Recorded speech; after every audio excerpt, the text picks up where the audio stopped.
क्या आपको पता है विजयनगर साम्राज्य की स्थापना भारत के इतिहास की ऐसी घटना है जिसने दिल्ली में सुल्तानी सत्ता की धज्जियां उड़ा दी थी और भारत का इतिहास विजयनगर साम्राज्य के बिना अधूरा है। इस वीडियो में हम विजयनगर साम्राज्य के इतिहास को गहराई से जानने का प्रयास करेंगे कि कैसे दो गुलामों ने एक ऋषि के सहयोग से इतना महान साम्राज्य खड़ा कर दिया।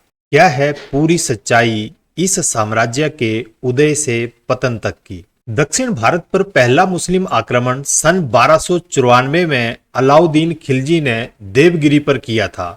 उसके बाद एक एक करके मलिक काफूर और खुसरू खान ने कई बार प्रचंड मुस्लिम सेनाओं के साथ 1318 ईस्वी तक हमले किए। इस तरह लगभग 20-25 सालों में मुसलमानों ने पूरे दक्षिण को पदाक्रांत कर लाखों हिंदुओं को जबरदस्ती मुसलमान बनाया, हजारों मंदिरों का विध्वंस कर दिया, व लूटपाट का नंगा नाच करके हजारों हिंदू महिलाओं का बलात्कार कर दक्षिण पर मुस्लिम सत्ता का झंडा गाड़ दिया था। यहीं से भारत का इतिहास भी करवट ले रहा था। यादव कुल के संगम नामक व्यक्ति के दो पुत्र हरिहर और बुक अनागोंदी के राजा के पास नौकरी करते थे। जब मुस्लिम सेना ने अनागोंदी के राजा को हराया तो उस समय मुसलमान हरिहर और बुक को पकड़कर दिल्ली ले गए और उन्हें जबरदस्ती मुसलमान बना दिया। हरिहर और बुक ने भी खुसरू खान की तरह बाहरी रूप से तो इस्लाम कबूल कर लिया पर अंदर से हिंदू ही बने रहे तथा किसी मौके की तलाश में लग गए ताकि इस अपमानित जीवन से मुक्ति मिल सके।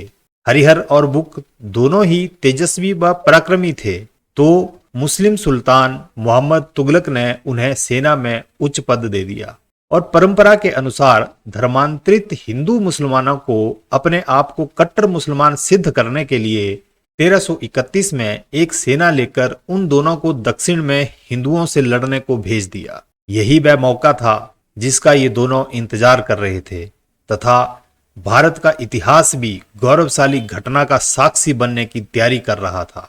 इन दोनों ने दक्षिण में जाकर शंकराचार्य विद्यारण्य से आशीर्वाद लिया और विद्यारण्य स्वामी जी ने इन दोनों को शुद्ध करके पुनः हिंदू धर्म में ले लिया। यही वह पल था जब भारत का दक्षिण हिस्सा मुसलमानों की गुलामी को उतार फेंकने के लिए उठ खड़ा हुआ। फिर इन दोनों युवकों ने दक्षिण में हिंदू सेना तैयार की और मुस्लिम सेना जिसे लेकर गए थे उसको समाप्त कर दिया। संभवतः यह सब शंकराचार्य विद्यारण्य जी के सहयोग के बिना नहीं हो सका होगा जो कि इनको पूरी तरह से प्राप्त था। फिर शंकराचार्य विद्यारण्य जी के संकेता अनुसार सभी बड़े बड़े हिंदू नेताओं ने एक नया हिंदू साम्राज्य खड़ा करने का निर्णय लिया और अपनी जीत को अमर करने के लिए उस नगर का नाम रखा विजयनगर।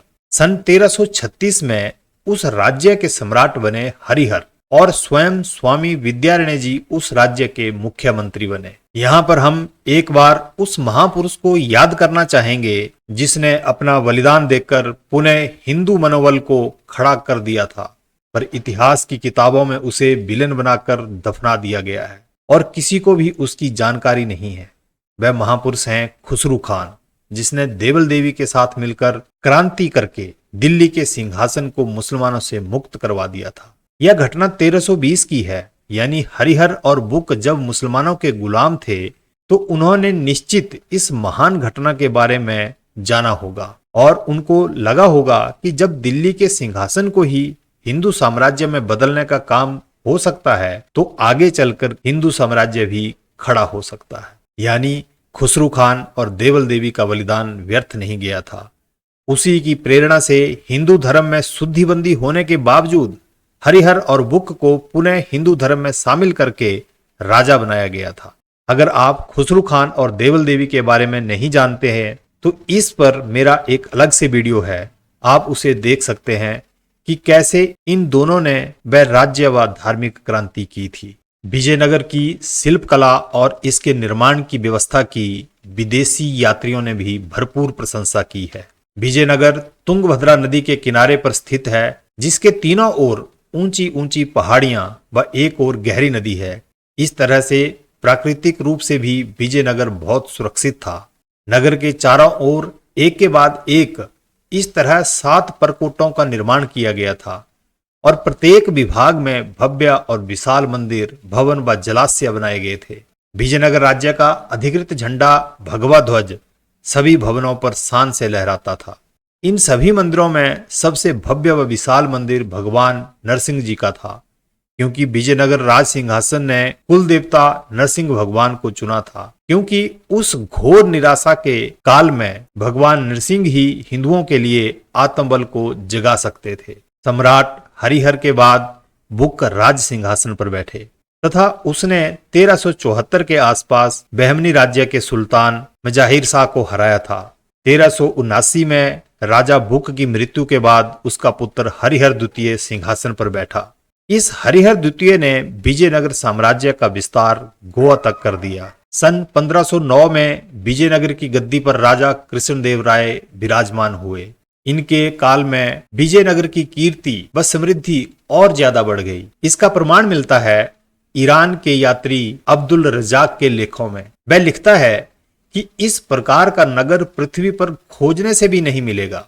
विजयनगर में आने जाने वाले हजारों नागरिक रत्न व मोतियों से सजे होते हैं। एक अन्य यात्री पुर्तगाली पोएस लिखता है कि विजयनगर का विस्तार रोम नगर जितना बड़ा है। 1530 में महाराजा कृष्णदेव राय की मृत्यु के बाद कुछ उथल पुथल हुई और फिर गद्दी पर बैठे राजा राम राय। उस समय तक जो बहमनी राज्य था वह 5 हिस्सों में बंट गया था।